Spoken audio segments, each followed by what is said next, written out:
What's up, guys? We're going to go over some standing rear body lock options, from Granby rolls, jumping back takes, mat returns, and foot sweeps. Bunch of options offensively and defensively. First, to get to the back, traditionally, one of the options is arm dragging. What I don't want to do is hit my arm drag and start running in a circle with my partner. So every time I arm drag, I tap the far shin with my foot, it stumbles him forwards, and then we can take the back with ease. So again, I lace up my arm drag here, grab the wrist, grab the tricep, and I tap the far foot so they stumble, and while they're stumbling, I chase the back, rather than us doing this little merry-go-round motion. Another tip is I turn my hand inwards. Rather than my thumb up, I go thumb to the outside, knuckles in. This helps me rotate their elbow to the outside, and it helps me grab their tricep. The next way that I get to the back is off a good snap down. Now, in jiu-jitsu, we're not very good at wrestling. A very common thing I see is everyone ties up, and then I go to snap him down, and I snap myself down. I want to come inside this tie and snap through and pull on the end of his elbow to try to get to his back. So again, if I snap down here, I'm snapping myself down because he's tied up with me. So I walk towards my own collar tie to get my arm inside, and now I flare my elbow so that his arm opens, and once the arm is off my head, we can pass it through as we snap the head down, and we're on the rear body lock. And the last option for this video is when I have my single legs, I like to turn 90 degrees. I don't want to stay facing them. I turn 90 degrees, turning away from them, kind of putting pressure on the outside of their knee to turn their knee inside. People will also do this to help defend, and now I'll just reach around the waist, and then I'll chase the back. So while I have the single leg, I'll turn sideways with my shoulder and my legs, and this gives me the option to start reaching for their hip because it turns their knee inwards and allows me to start hunting the back.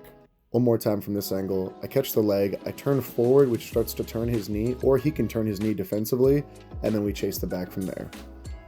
Once we're behind our partner, a good way to dump them backwards is to drive into them really hard, drive, and as they give me resistance back, that's when we can easily drop to the side, extending our leg, falling to our hip, and dumping our partner over our own leg. Just straighten their leg and dump to the side. So when you're behind him, I'm going to drive into him to get his weight onto his toes and driving back towards me. Once he does that, it's easy to dump sideways and we get to our knees before our partner does. We chase the back in the guard pass. So one option is just straightening the same side leg. Another option is switching to your far knee and dropping to your knee and extending your leg straight. On the first one, I use my left foot straight to drop him backwards. This time my left knee goes to the mat and I extend my right leg out. So my left knee drops to the mat and I extend my leg. This next variation is a foot sweep when my partner's feet come together or the feet are off the mat. So I'm looking at my partner's feet while driving sideways. Every time their foot comes off the mat or the feet come together, I can swing on the leg. So I'm chopping at the ankle, chopping. We're walking, I slap, and I do that with my foot here. I usually do it after the first or second step that we actually take. So as we're walking, I look for his feet to come together or lift off the ground, and right there I tap, and it's an easy sweep. Now for the last foot sweep, I'm going to drive into my partner, and as they give me pressure backwards, I'm going to reach up and either grab their head and cup their head, or you can just grab their shoulder if you're trying to be nice, and you swing on their ankle like a soccer kick. I drive in, he leans back, I pull on their shoulder over their ankle, and I kick the ankle. Pull on the shoulder, kick the ankle.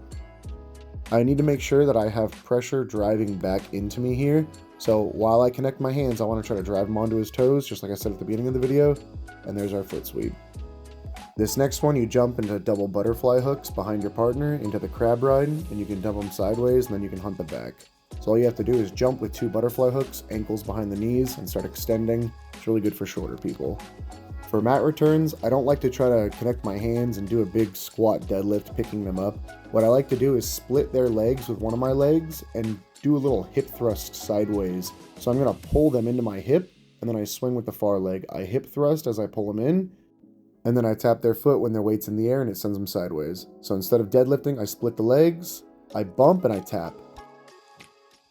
One more time, split the legs, bump, tap, your partner's down, we chase the back. Defensively, when my partner's behind me, I get both my thumbs in on the top wrist, and then I drop my hips as low as I can, I throw my chest and my head backwards, and now I start pushing my hips forwards to try to break that grip. So when they make their connection, both my thumbs go inside of their wrist, I squat down, my head goes back, my hips go forwards as I push straight down to try to break the grip. A lot of times, even if I do this, it creates enough space, even if I can't get their hands disconnected, and we can reach with our arm and drop to our knee and do a little switch wrestling here. So thumbs in, hips down. It didn't work, so now I take my arm and I reach inside their thigh as I drop to my knee, and then we're turning and wrestling from there. For this one, this is more of a traditional style like Gracie self-defense, but especially if they step between your legs to mat return you, you can just reach down, grab the knee, grab the heel, pull on both of them, and it'll lock people backwards. A more active variation of this is digging my elbow deep on their knee and hitting a forward roll. I'm going slowly here for my uke, and then I look for knee bars and leg locks from there. But if the leg is between my legs, I can always reach down and grab it. If I reach for the leg and they step it back, this is when I hit my Granby rolls. As they step away, I start trying to walk away from them, making as much initial distance as possible, so I walk my hips away. And then once I feel like I have a good angle where we're not parallel with each other, right, I reach for the leg, he steps out, I create my angle, and I roll over my inside shoulder, trying to catch his body with my heel so I can re-guard from there. This principle is the same from turtle. If I'm here in turtle and I can disconnect my partner's hands off my shoulder, I move my hips away so we're not parallel, and now I hit an inside shoulder roll and I catch him with my heel, and now we're playing whatever type of guard I end up in.